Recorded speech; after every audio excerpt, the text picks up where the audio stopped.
In July 1919, a group of whalers from Vancouver Island hauled aboard something that left them frozen in place. At first glance, it looked like a female humpback whale weighing about 27 tons. But when they got closer, they noticed a detail impossible to ignore. It was not like the others. It had legs, not fins, nor pectoral flippers, nor a different tail fin, but clearly two legs. Each more than a meter long, jointed like a knee with thick skin, almost like leather, and ending in a rounded stump that resembled a person's closed fist. On deck, questions spread rapidly. Was it some kind of sea monster out of old religious tales? A bad omen? A creature dragged from a remote past that should never have returned to the surface? Disoriented, the sailors wrote to the leading whale specialists in New York. The replies clarified nothing. No one, in any scientific record, had ever seen anything like it. Until a researcher named Roy Chapman Andrews proposed another possibility. What if it was not a grotesque accident, but something much deeper? What if those legs were not a simple whim of nature, but the visible trace of a very ancient time that the whale's body had not yet forgotten? To unmask this mystery, we must first dive into the biology of these fascinating marine mammals. Beneath the smooth skin of a whale, the first surprise lies not in its size, but in its internal form. When anatomists began to dissect these animals seriously, they discovered that the pectoral fin was not a rigid paddle made to measure for water, but something much more familiar. Inside each fin lay a complete limb, with bones comparable to those of a human arm and hand. In all the species studied, the same pattern appears. The skeleton of the fin shows a humerus connected to a radius and an ulna, followed by a fan of small wrist bones, metacarpals, and a series of phalanges that resemble compressed and stacked fingers. It is not a diffuse structure adapted at random. It is a clearly organized bony plan that only makes sense when compared with that of other terrestrial mammals. The key lies in homology. The same elements repeat in bats, felines, humans, and whales, modified but recognizable. In the whale, those bones remain enclosed in connective tissue and muscle without articulating like an arm capable of grasping or climbing. The result is a rigid fin, ideal for stabilizing the body in the water, but whose architecture reveals an origin very different from that of a fish fin, built on thin, branched, bony rays. As comparative anatomy advanced in the 19th and 20th centuries, the discovery ceased to be a curiosity and became a central piece of a larger problem. If these animals spent their entire lives in the sea, why did they internally preserve something so similar to a hand? Reconstructions of complete skeletons showed that the transformation toward a fully aquatic life had been profound. The neck shortened, the vertebrae strengthened, the skull lengthened, and the tail developed powerful caudal vertebrae capable of driving the horizontal flukes with force. But in the pectoral fins, the anatomical language remained unequivocal. They continued to speak the language of the limbs of a terrestrial mammal. The functions of these fins help explain why they retained that internal complexity. Rather than serving for propulsion, as occurs in seals and sea lions, the fins of modern whales act mainly as control surfaces. They allow them to turn, brake, maintain stability, and adjust the angle of the body while the true driving force comes from the tail. To withstand the enormous hydrodynamic forces associated with an animal of dozens of tons maneuvering at speed, a purely cartilaginous structure would be far less efficient. The internal hand skeleton provides rigidity, distributes stresses, and maintains the shape of the fin even during abrupt maneuvers. However, from an evolutionary perspective, this functional explanation does not exhaust the mystery. The specific arrangement of the bones, 5 compressed digital rays, a recognizable wrist, a shortened arm, fits better with the idea of a progressive transformation of an already existing limb than with the design from scratch of a fin. Studies of morphology and biomechanics, together with analyses of the fossil record, indicate that the ancestors of whales were quadrupedal mammals that walked on land and swam in coastal and river environments, using limbs still similar to legs. As the lineage moved toward the open sea, The forelimbs ceased to be a supporting leg and became an increasingly flat rudder. Instead of inventing a completely new structure, evolution modified the one that already existed. The bones shortened, the fingers compressed and increased in number of phalanges, and the joints gradually became rigid. The final result was a powerful fin, but its history remained recorded in the shape of the bones that compose it. What is striking is that this pattern is not an isolated trait of a rare species, but a feature shared by the entire group. The different families of cetaceans show variations in the length of the phalanges, in the degree of rigidity, and in the proportion of the humerus relative to the rest of the arm, but always within the same general scheme. That systematic repetition suggests a common origin. All descend from an ancestor that had already transformed its forelimbs into swimming paddles, derived from the legs of a terrestrial mammal. Those small bones, isolated and apparently without connection to any visible limb, immediately drew attention. In most terrestrial mammals, the pelvis forms a robust ring that articulates with the vertebral column and supports the weight of the body through the hind legs. In modern whales, however, the column ends without a trace of that bony ring, and only these symmetrical fragments remain embedded in the musculature, like remnants of a structure that lost its original function. For a long time, they were interpreted as simple vestiges, a kind of anatomical shadow of the ancient pelvic girdle. They did not support the weight of the animal, did not articulate with any leg, and did not seem essential for movement in the water, which depended above all on the power of the tail and the hydrodynamic shape of the body. Their position, however, was not completely random. They were located in the region where, at one time, muscles linked to the hind limbs would have been inserted. With the advance of evolutionary biology, the term vestigial gained nuance. It did not necessarily mean useless, but transformed, repurposed, or reduced after a change in way of life. In this sense, the pelvic bones of whales became a case study. Comparison with fossils of primitive cetaceans, still equipped with functional hind legs, showed the process step by step. A large pelvis articulated with the column, followed by increasingly aquatic forms where the legs shortened. The connection with the column weakened, and finally the pelvis separated completely, remaining only as a pair of floating bones. The question that arose afterward was whether those bony remnants, beyond representing a page already read in the history of the lineage, still played any role in the lives of present-day animals. Detailed anatomical studies began to describe the insertion of muscles into those bones, especially in males of several species. They did not appear to be linked to locomotive functions as occurred in the legged ancestors, but to the musculature of the reproductive system. In some species, a correlation was observed between the size and shape of these bones and certain sexual behaviors, suggesting that the vestigial pelvis had been co-opted to stabilize muscles involved in the positioning of the penis during copulation. This reinterpretation restored their biological relevance. Far from being simple errors carried over from the past, the pelvic bones had become specialized anchoring points within a body architecture reorganized for life in the water.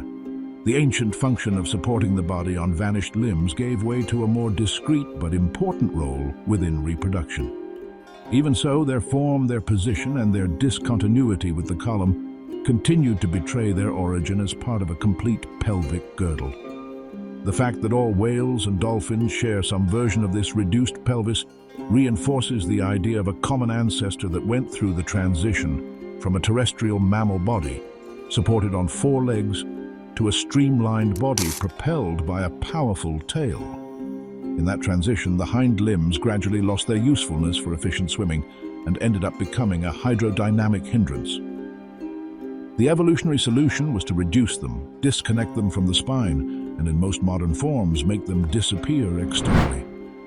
However, the genetic machinery that built that region was not completely erased, and part of the structure was preserved in the form of these internal bones. At times, that genetic machinery expressed itself more visibly. Over the last century, isolated cases have been documented of whales born with rudiments of external hind legs. sometimes with recognizable joints and phalanges. These individuals, known as atavistic, do not represent a step backward in evolution, but rather the occasional expression of ancient instructions that, in most cases, remain suppressed during embryonic development. For a functional whale tail to appear, the hind limb buds must stop growing at the right time. When that break fails, a tangible clue emerges of what the pelvic region looked like in the ancestors. Thus, the small bones that float within the pelvic musculature and the strange cases of atavism point in the same direction.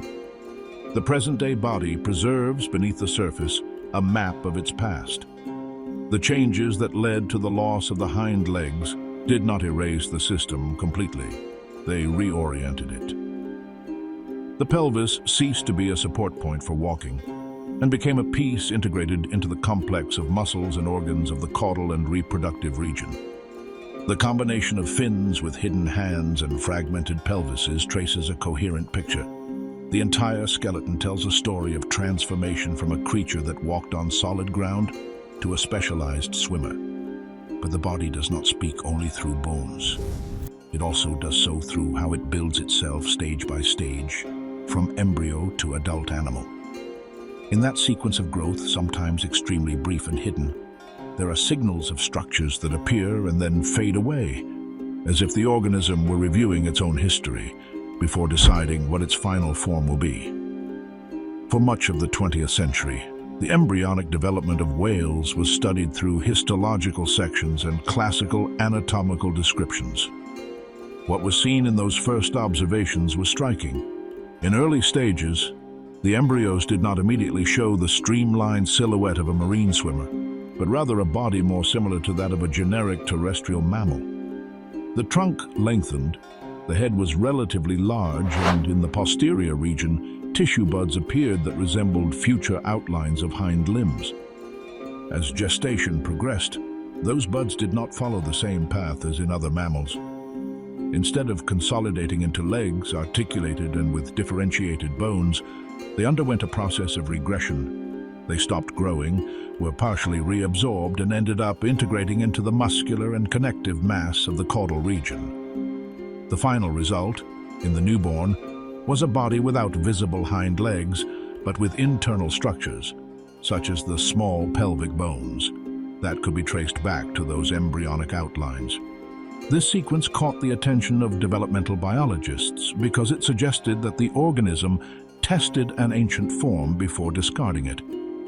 It was not an exact repetition of evolutionary history, but it was a trace. The genetic instructions to form hind limbs were still present, only switched off at a specific point in the developmental program. The pattern matched the idea that the loss of legs had not been the product of an instant disappearance, but of gradual changes in the timing and intensity of the expression of certain regulatory genes. With the arrival of molecular biology and developmental genetics, it became possible to go beyond morphological description. Researchers began to study the activity of genes involved in limb formation in vertebrates, many of them shared among very different species. In whales, these genes continued to exist and could be activated in early stages, but the signaling cascades that would normally lead to a complete limb were interrupted. At a certain point in development, the signals that promoted the growth and segmentation of bones weakened or were counteracted by others that favored reduction. The reality of this partial switching off became especially evident in the rare cases of atavisms. From time to time, individuals of modern species were recorded that were born with external posterior structures, sometimes similar to small legs, with joints and phalanges. These cases, although exceptional, were highly illustrative.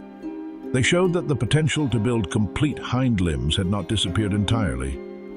What normally prevented their appearance was the way development was regulated, not the total absence of instructions. These atavisms should not be interpreted as a reversal of evolution, but as failures in the mechanisms that generation after generation had suppressed the formation of visible hind legs. Evolution does not act by erasing at will specific fragments of the genome, but by modifying when, where, and how much certain genes are expressed. If those mechanisms were altered, the organism could display traits that normally remain hidden. Taken together, the picture that emerged from embryonic study was consistent with what was known from anatomy and fossils. Modern whales passed, during a few weeks of gestation, through a phase in which the body outlined elements of a body plan closer to that of a four-legged mammal. Then, the forelimbs followed the path of transforming into fins, while the hind limbs were truncated and faded within the interior of the body. The final result was an animal adapted to the aquatic environment but built from materials and programs inherited from terrestrial ancestors. This type of evidence reinforced a central idea in biology. Development is not a process designed from scratch for each species, but a modification of already existing programs. Whales had not invented a new form from the deepest parts of the genome. They had modified, overlaid and trimmed a set of instructions that could also be seen with variations in other mammals. The bones of the fins and the pelvic remnants were the visible part of that story. The sequence of activation and deactivation of genes during gestation was the invisible but equally revealing part. The missing pieces needed to understand that body were found far from laboratories, in ancient sedimentary basins that tens of millions of years ago had been coastlines and estuaries. Toward the end of the 20th century, paleontologists began to describe a series of fossils, mainly from the Indian subcontinent and Pakistan, that did not fully fit either classic terrestrial mammals or modern whales. They were medium-sized animals with elongated skulls and robust teeth, whose ear bones resembled those of cetaceans, but whose legs and vertebral columns spoke of a way of life still tied to solid ground. One of the first to be recognized was Pakicetus, an early Eocene mammal about 50 million years ago. At first glance, its body resembled that of a canid or a small ungulate more than that of a whale. It had 4 well-developed legs, fused sacral vertebrae connecting the pelvis to the spine, and dentition adapted to capturing prey in riverbank environments. The key lay in the skull. The structure of the tympanic bone, the so-called auditory bulla, matched that of cetaceans, a trait difficult to attribute to simple convergence. That combination of whale-like ear and runner-like skeleton placed it as one of the earliest representatives of the group. In somewhat more recent layers, Ambulocetus appeared literally the walking whale. The animal showed an even stronger commitment to water. Robust limbs, especially the hind ones, and a tail beginning to play an important role in propulsion. It could no longer be considered a typical terrestrial mammal, but neither a full open ocean swimmer. Its fossils were found in shallow marine sediments and estuaries linked to the ancient Tethys Sea, suggesting an amphibious lifestyle, roaming between riverbanks and coastal waters, capable of swimming through a combination of paddling with the hind limbs and undulating the trunk. The story continued with the protocetids, a diverse group spread across the coasts of Asia, Africa, Europe, and North America. In forms like Rhodhocetus, body proportions changed noticeably. The limbs shortened, hands and feet broadened into structures more suitable for rowing, and the spine began to free itself from terrestrial rigidity. The sacrum, that block of fused vertebrae that anchored the pelvis in terrestrial mammals, fragmented into more mobile elements. The pelvis remained attached to part of the spine but no longer formed a solid ring designed to support the body's weight on the hind legs. In some protocetids, small hooves were even preserved at the tips of the digits, a clear reminder of the group's artiodactyl origin. Their geographic distribution showed that these animals had left the confines of the Indo-Pakistani region and expanded into the warm Eocene seas. The discovery of amphibious quadrupedal forms along the coast of present-day Peru indicated that by around 40 million years ago, they had already crossed the Atlantic and moved through shallow equatorial waters. In the late Eocene strata, the scene changed again. Fossils such as Basilosaurus and Dorudon appeared, animals that could no longer be considered amphibious. Their long, fully hydrodynamic bodies with flattened caudal vertebrae and evidence of horizontal flukes indicated an exclusively marine existence. The forelimbs had transformed into fins resembling those of modern whales, and the skeleton showed clear adaptations to tail-driven swimming.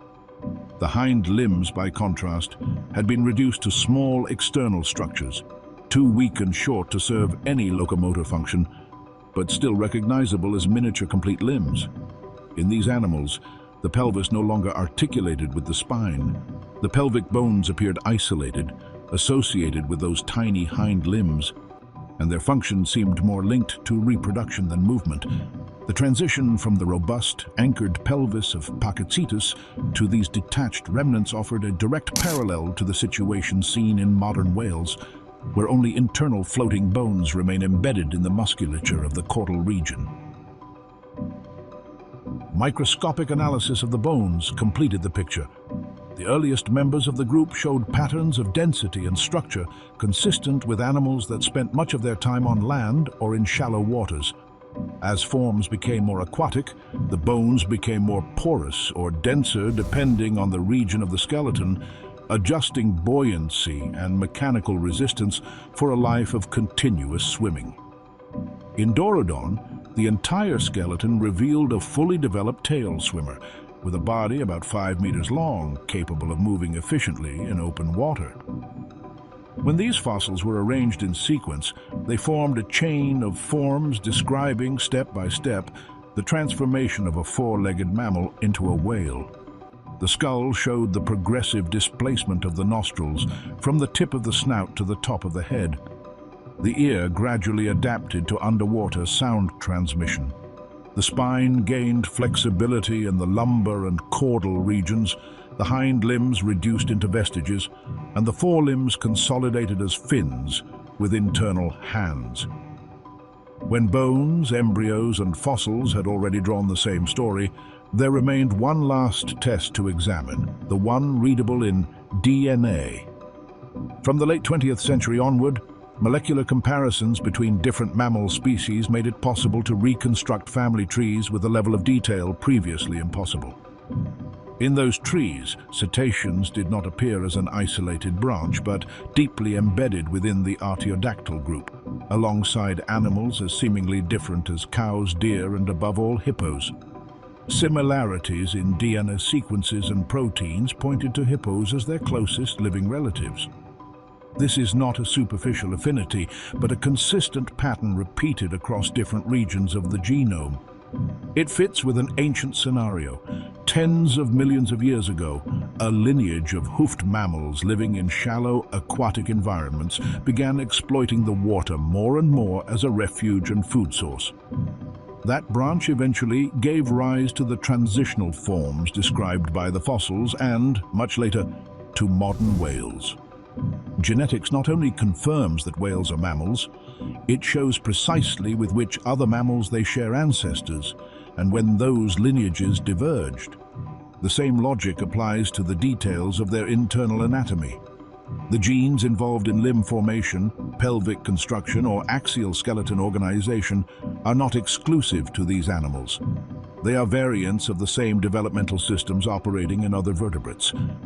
In whales, those systems have been readjusted. Certain signaling pathways activate earlier or later, some intensify and others diminish. The result is a body without visible legs, with fins instead of arms and a powerful tail, but built on the foundation of an inherited body plan.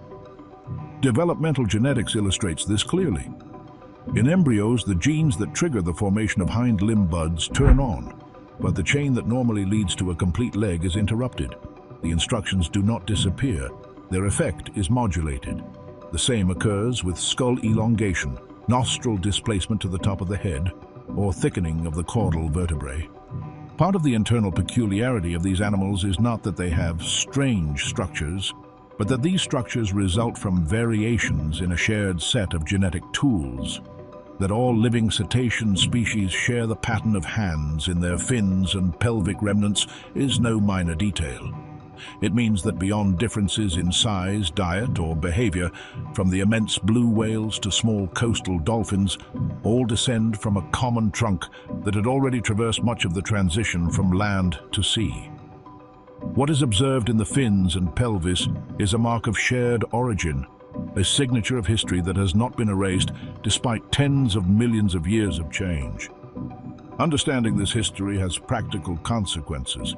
The physiology of these animals, how they breathe, move, store oxygen, and reproduce, is conditioned by that past. Their way of swimming, using vertical tail movements, is linked to a spine inherited from terrestrial mammals, not the lateral undulation typical of fish. Their need to surface for air is a direct consequence of their mammalian origin. Although their bodies have adapted to water, their lungs still function according to the same basic principles as a terrestrial mammal.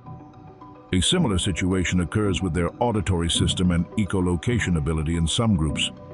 The modifications that allow them to perceive and emit sounds underwater were built from an ear originally designed for air. Certain skull bones thickened, others partially separated from the rest of the skeleton to better transmit vibrations, and specialized soft structures channeled sound.